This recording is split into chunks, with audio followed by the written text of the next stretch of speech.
Assalamualaikum warahmatullahi wabarakatuh. Perkenalkan, saya Vika Ramadhani dari kelas 10 Logistik. Di sini saya akan mempresentasikan tentang bab 4, yaitu praktik ekonomi Islam.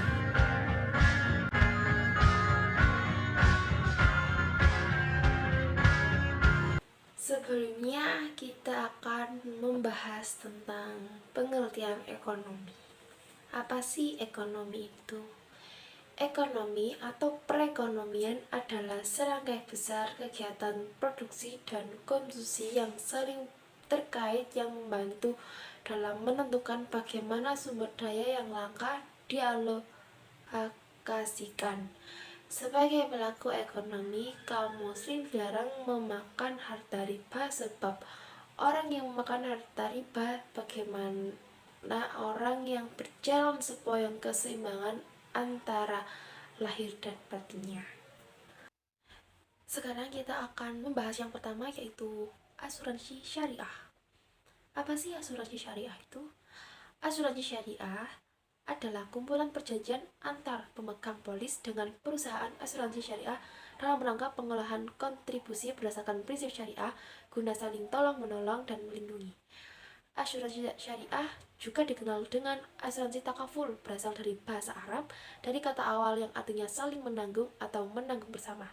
Istilah asuransi syariah adalah pengaturan risiko yang memenuhi ketentuan syariah tolong-menolong yang melibatkan peserta asuransi syariah dan pengolah serta berdasarkan pada ketentuan Al-Quran dan Sunnah.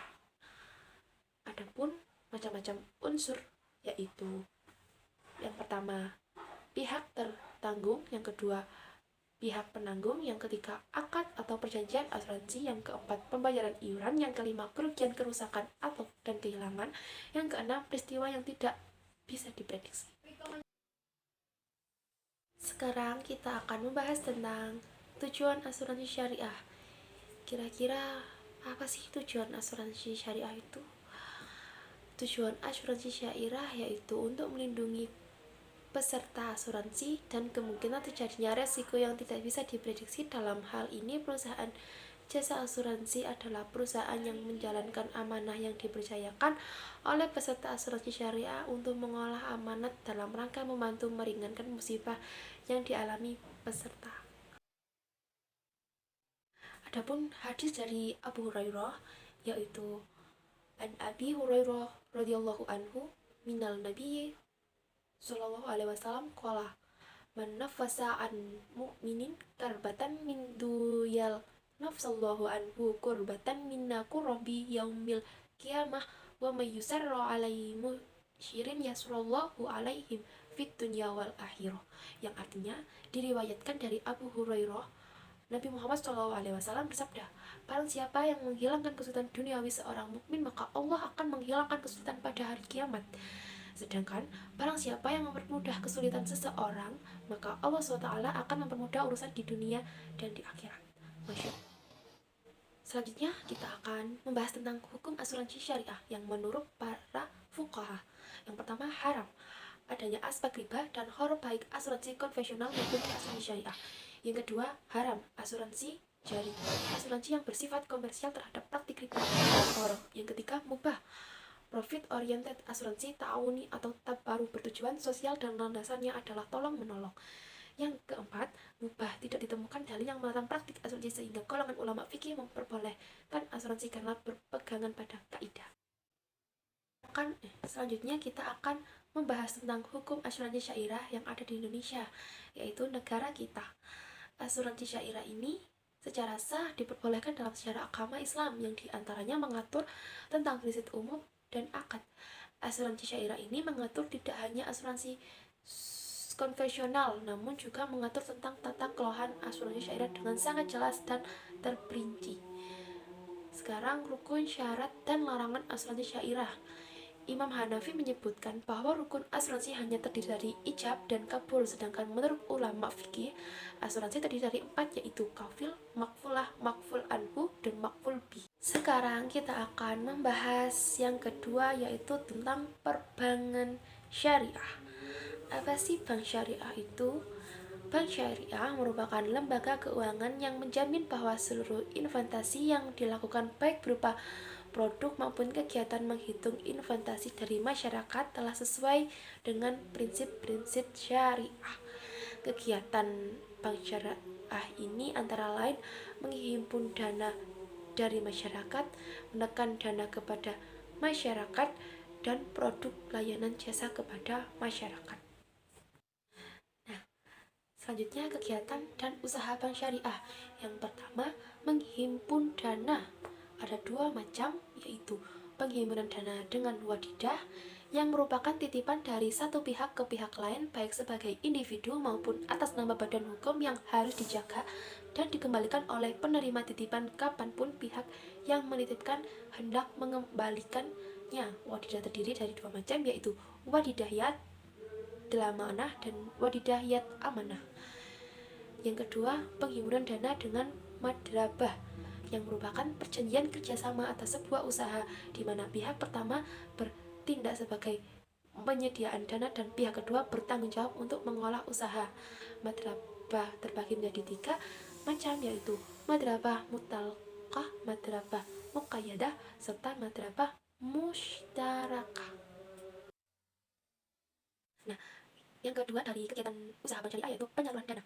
Bank syariah menyalurkan dana kepada masyarakat dalam bentuk yang pertama yaitu jual beli dalam kegiatan dilakukan oleh bank syariah terdapat tiga skema, yaitu jual beli dengan skema murabah, penjual menyampaikan harga peroleh suatu barang dan menyepakati keuntungan yang akan diambil bersama dengan pembeli. Yang kedua, jual beli dengan skema salam, yaitu jual beli di mana seorang nasabah akan melakukan pelunasan pembayaran terhadap harga yang disepakati terlebih dahulu sebelum barang diterima. Yang terakhir, jual beli dengan skema istana, yaitu jual beli yang dilakukan berdasarkan pada pembelian tugas dari pembeli kepada penjual yang juga prosedur untuk menyediakan barang yang disyaratkan pembeli dan menjual kembali dengan harga yang disepakati.